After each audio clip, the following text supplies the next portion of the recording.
karena ini adalah perintah dari guru kami, yaitu Guru Hasanuddin, untuk membacakan sedikit manaqib dan kemudian nanti diteruskan dengan tausiyah atau mau'izah hasanah yang akan dilanjutkan oleh ayahanda Kiai Haji Hasanuddin. Mohon minta ampun guru-guru.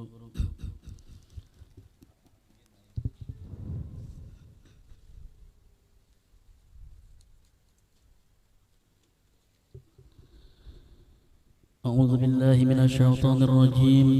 بسم الله الرحمن الرحيم.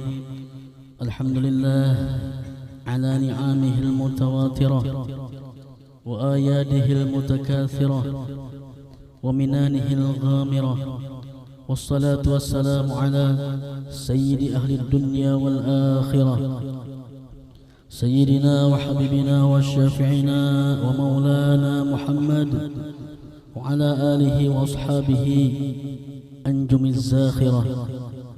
أما بعد. Hadirin yang dimuliakan oleh Allah Subhanahu wa taala, para pecinta aulia Allah, wabil khusus yang hadir pada malam hari ini al-mukarram Al-Habib Ali Syekh Asgab. Mudah-mudahan dengan keberadaan Sidin di tengah-tengah kita pada malam hari ini, Allah Subhanahu wa taala memberikan keberkahan kepada kita seperti yang hadir, dan majlis kita pada malam hari ini dinadhurah oleh Datuk Sidin, yaitu Nabi besar Muhammad sallallahu alaihi wasallam. Para guru-guru agama, wabil khusus ayahanda Kiai Haji Hasanuddin Badruddin yang sudah memenuhi undangan kami. Jazakumullah khairan ahsanal jaza. Kita doakan beliau mudah-mudahan sehat wal afiah, panjang umur, dimudahkan segala urusan Sidin, amin ya rabbal alamin. Dan para guru-guru agama yang tidak bisa ulun sebutkan satu persatu nama antum tanpa mengurangi rasa ta'zim dan hormat kami sebagai ahlu bait.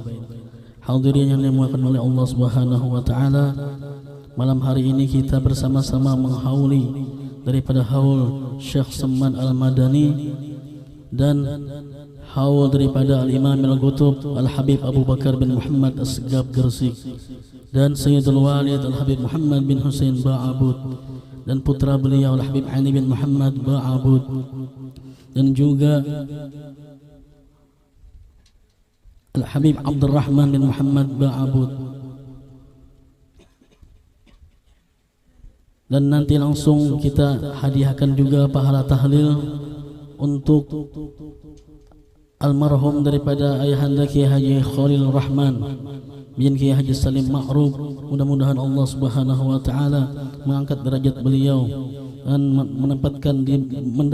menempatkan beliau fi jannatil a'la manazilahum, amin ya rabbal alamin. Adapun sifat-sifat Tuan Syekh Muhammad Samman radhiyallahu anhu, tinggi badan beliau sedang, bulu janggut beliau tipis, mulut beliau seperti huruf mim, warna kulit beliau putih bercampur kemerah-merahan, dadanya lebar, suaranya nyaring, dan lagi beliau Syekh Samman Al-Madani adalah orang yang sangat takut kepada Allah Subhanahu wa taala. Air matanya mudah menetes, wibawanya besar, doa-doanya dikabulkan oleh Allah Subhanahu wa taala, akhlaknya sangatlah mulia. Beliau selalu musyahadah kepada Allah dalam kebanyakan waktunya. Gelar beliau yang sangat masyhur adalah Syekh Samman. Telah berkata Sayyid Muhammad bin Hussein Al-Jufri, arti As-Samman adalah orang yang memberikan makanan bagi segala ruh murid-muridnya dengan makanan ilmu ma'rifat kepada Allah Subhanahu wa taala. Maka jadilah hati muridnya penuh dengan ilmu ma'rifah. Walhasil bahwa keutamaan Tuan Syekh Muhammad Samman radhiyallahu anhu sangatlah banyak. Perilaku utamanya sangatlah nampak, bahkan lebih nampak dari matahari di waktu zuhur. Beliau wafat pada hari Arba' 2 Dzulhijjah Al-Mubarakah pada tahun 1189 dari hijratin Nabi sallallahu alaihi wasallam. Jumlah umurnya 59 tahun dan dimaqamkan di Baqi berhampiran dengan pekuburan segala istri Rasulullah sallallahu alaihi wasallam. Adapun Al-Qutub Al-Habib Abu Bakar bin Muhammad As-Segaf dilahirkan di kota Besuki, Jawa Timur. Umur 8 tahun beliau berangkat ke Hadramaut untuk menimba ilmu agama di kota para awliya. Guru besar beliau adalah Al-Habib Ali bin Muhammad Al-Habsyi yang barusan tadi kita baca maulidnya. Setelah menuntut ilmu di sana pada tahun 1302 Hijriah, beliau pun akhirnya kembali ke Pulau Jawa bersama Al-Habib Alwi bin Segaf As-Segaf Kebon Agung dan menuju kota Besuki. Disinilah beliau mulai mensyiarkan dakwah Islamiyah di kalangan masyarakat. Kemudian pada tahun 1305 Hijriah, di saat usia beliau masih 20 tahun, beliau pindah menuju kota Gresik di Pulau Jawa. Beliau pun masih aktif mengambil ilmu dan manfaat dari ulama-ulama yang ada di sana saat itu. Di antaranya yaitu Al-Habib Abdullah bin Muhsin Al-Attas Bogor, Al-Habib Abdullah bin Ali Al-Haddad, Al-Habib Ahmad bin Abdullah bin Talib Al-Attas Pekalongan, Al-Habib Al-Qutub Abu Bakar bin Umar bin Yahya Surabaya, Al-Habib Muhammad bin Idrus Al-Habsyi, Al-Habib Muhammad bin Ahmad Al-Muhdar. Pada suatu saat menunaikan salat Jumat, datanglah ilhamat rabbaniyah kepada diri beliau untuk beruzlah dan mengasingkan diri dari keramaian duniawi yang godaannya, menghadap kebesaran ilahiyah, bertawajjuh kepada Sang Pencipta alam dan menyebut keagungan nama di dalam keheningan. Hal tersebut beliau lakukan dengan penuh kesabaran dan ketabahan. Waktu pun berjalan demi waktu, sehingga tak terasa sudah 15 tahun berlalu lamanya. Beliau pun akhirnya mendapatkan izin untuk keluar dari uzlahnya melalui isyarat dari guru beliau, yaitu Al-Habib Muhammad bin Idrus Al-Habsyi. Berkata Al-Habib Muhammad bin Idrus Al-Habsyi, kami memohon dan bertawajjuh kepada Allah Subhanahu wa taala selama 3 hari 3 malam berturut-turut untuk mengeluarkan Abu Bakar bin Muhammad As-Segaf dari uzlahnya atau khalwatnya. Setelah keluar dari uzlahnya, beliau ditemani dengan Al-Habib Muhammad bin Idrus Al-Habsyi berziarah kepada Al-Imam Al-Habib Alwi bin Muhammad Hashim As-Segaf. Sehabis berziarah, beliau dengan gurunya itu langsung menuju ke kota Surabaya.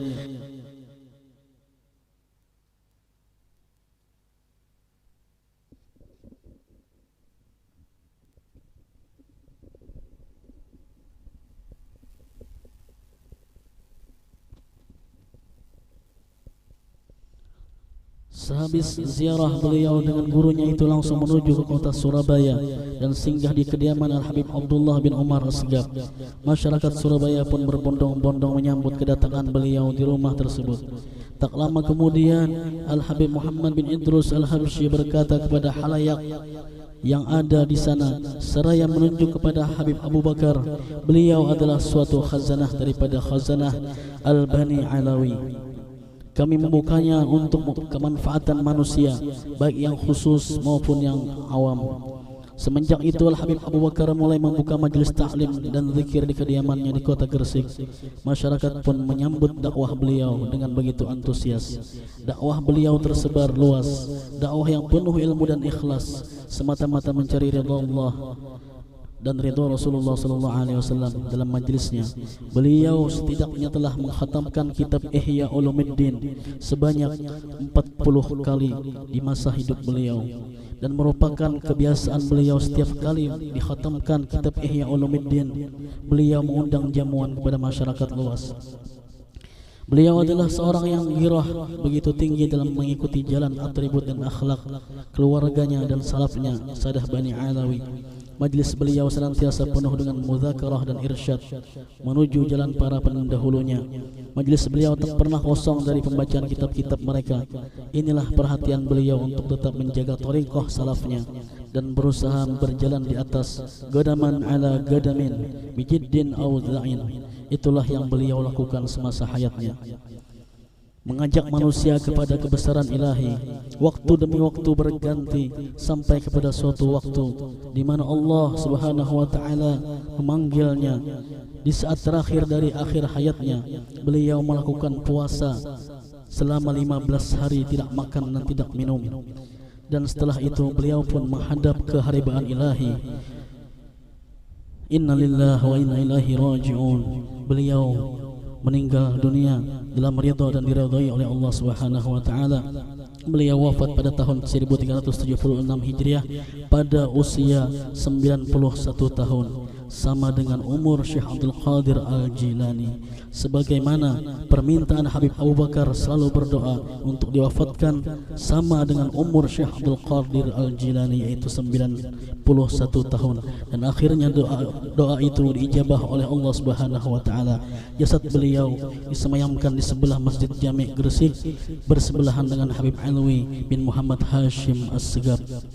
Mudah-mudahan Allah Subhanahu wa taala menjadikan perkumpulan kita pada malam hari ini perkumpulan yang diridhai oleh Allah Subhanahu wa taala, dan para aulia dan salihin selalu menazrah, memandang kepada kita seberatan yang hadir pada malam hari ini. Dan mudah-mudahan dengan berkat para aulia yang kita hawali pada malam hari ini,